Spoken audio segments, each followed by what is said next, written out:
Assassin's Creed. Two words that are never too far away from the ever-important conversation of greatest, or at least most important, game series of all time.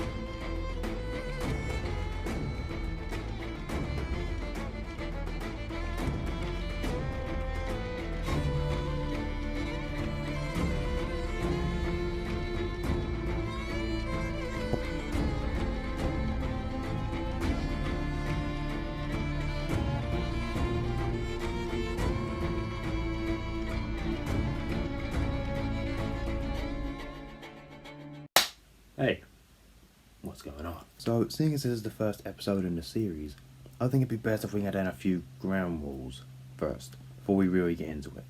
Number 1. This series will only be going over the main games in this franchise. So that means no side games like Assassin's Creed Chronicles and no Assassin's Creed Bloodlines. I should also mention that I won't be covering Assassin's Creed Valhalla either. Yes, I know it is one of the main games, but at the time of me releasing this video, it's not actually out yet. And also, by the time it would come for me to do an episode on it, it would still be considered too new for a retrospective. And to be completely honest with you, it's going to have an impact on this series no matter what, because I'm probably going to end up playing it rather than writing and recording episodes for this series. Number 2. I will not be having any separate episodes for DLC, but I may touch on them in further episodes. You may see me mention DLC a lot when I get to Assassin's Creed Odyssey, for example. Number 3. Seeing as this series is going to take a long time to make as it is, I'm going to try my best to try and split it into 3 separate categories just to make it easier for you to follow and for me to write. These categories will be story, covering things like the narrative, the characters, the setting, and the time period. Gameplay. This will obviously be focused on gameplay mechanics like the movement, the combat, the stealth, and more depending on the game. Naval combat in Assassin's Creed 4, for example. Lastly, how important the game was to the series as a whole, and how much it progressed, or in some cases, hurt the series in the grand scheme of things. This will almost serve as a final summary before my ranking at the end, where we see where it ranks up against all the other games in the franchise. Did you manage to digest all of that? Good.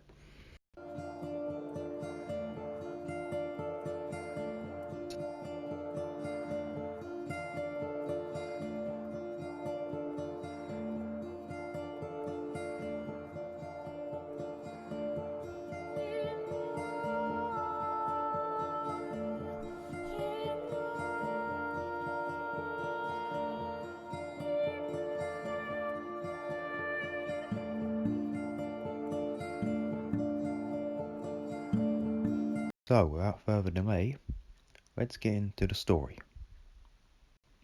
We start off in modern day New York, where we see a bartender by the name of Desmond Miles being kidnapped by a team of special agents who take him to a facility run by Abstergo Industries, the world's biggest pharmaceutical research company. Through the order of Dr. Warren Vidic, Desmond is forced to use the Animus, a machine designed to be able to relive the genetic memories of its users' ancestors. Once Desmond is wired into the Animus, we are then transported to the Holy Land in the year 1191 during the Third Crusade, where we now begin to follow the story of Altair ibn Ahad, a distinguished member of a secret brotherhood known as the Assassins. We are also introduced to the centuries-old war between the Assassin Brotherhood, fighting for peace through free will, and the Templar Order, fighting for order through control, both of whom will become very familiar to players as the series progresses.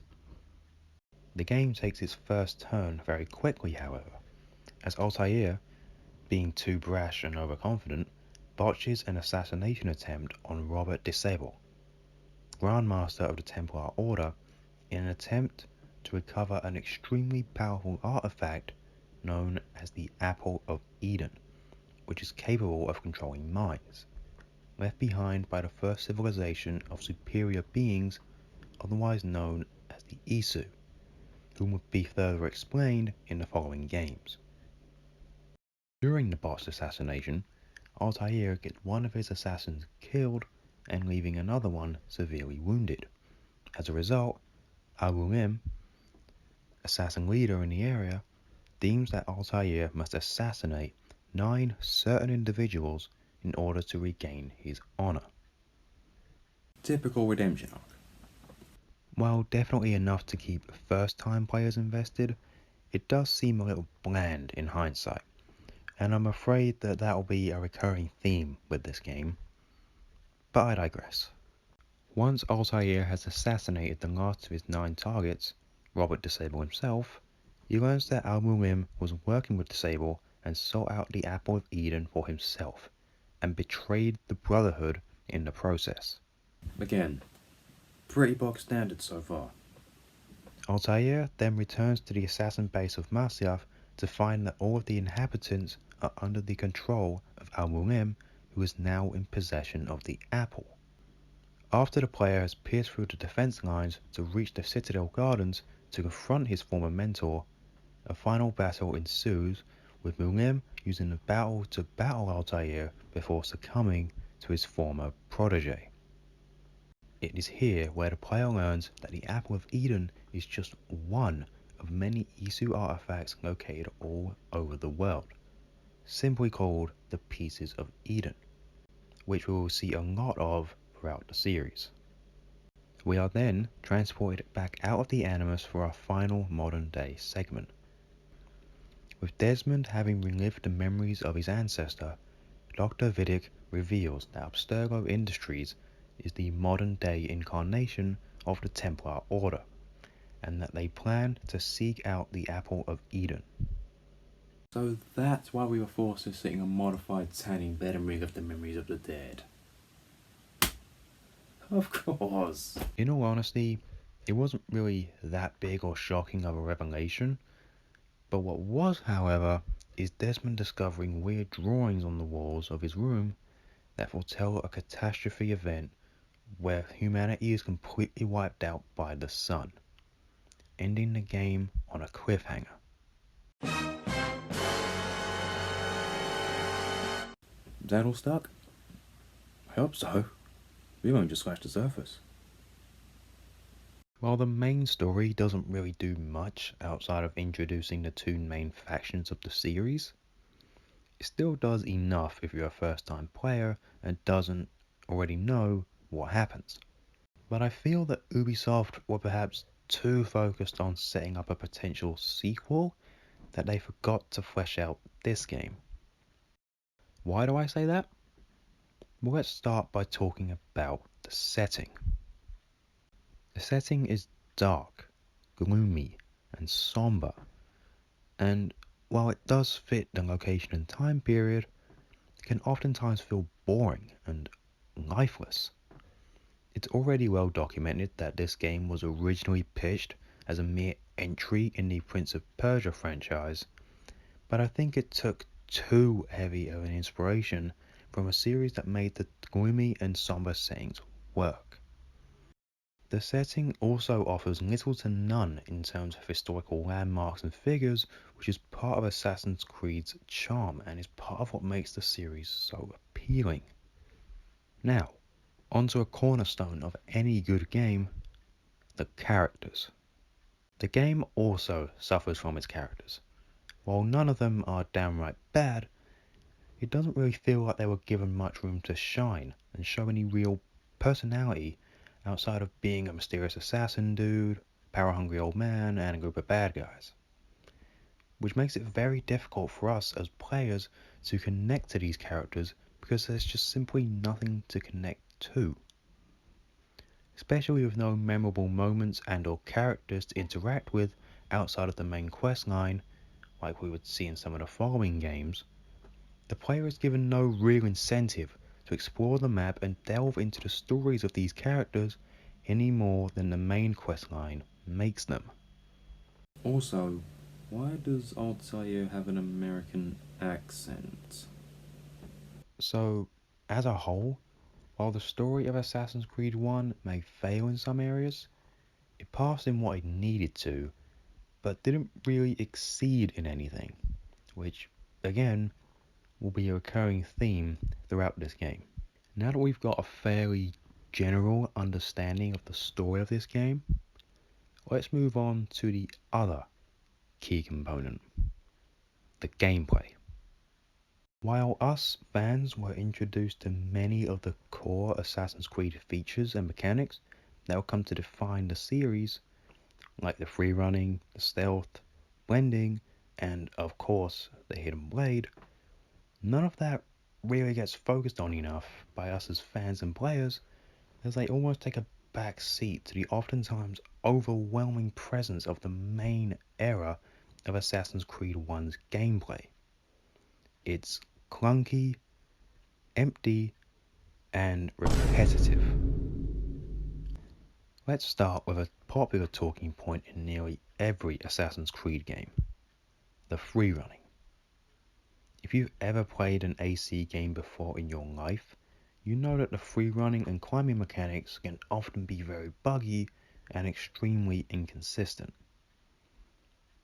While I will cut Ubisoft a bit of slack here, as I'm aware that a mechanic like this is damn near impossible to nail, it is perhaps at its absolute worst in this game, and some might even argue that it's inexcusable. Jumping to and from rooftops and scaling buildings oftentimes feels like a game of chance more than a game of timing and skill. These are put under a microscopic lens when you remember that the free running is a cornerstone feature of most AC games and is used extensively throughout your time playing. Whether it's needed for a certain mission, escaping from enemies, or just generally traversing the map, it doesn't take long for players to notice the flaws. So much so that newer AC players may even try to avoid free running altogether, which isn't good considering it's one of the game's unique selling points. Now let's talk about another unique selling point, the stealth. Any Assassin's Creed player will be more than familiar with the stealth, as it's one of Assassin's Creed's most used and frequent mechanics. Every AC game pre-Origins is filled with stealth-orientated tasks and quests. While far more fair and consistent than the free running, it is still far less refined than you would expect, which, in all fairness, is worth cutting the game some slack over just because it is the first game, and it would be fine-tuned and tweaked throughout the series. I feel that the real problem here is that it gets very boring very quickly.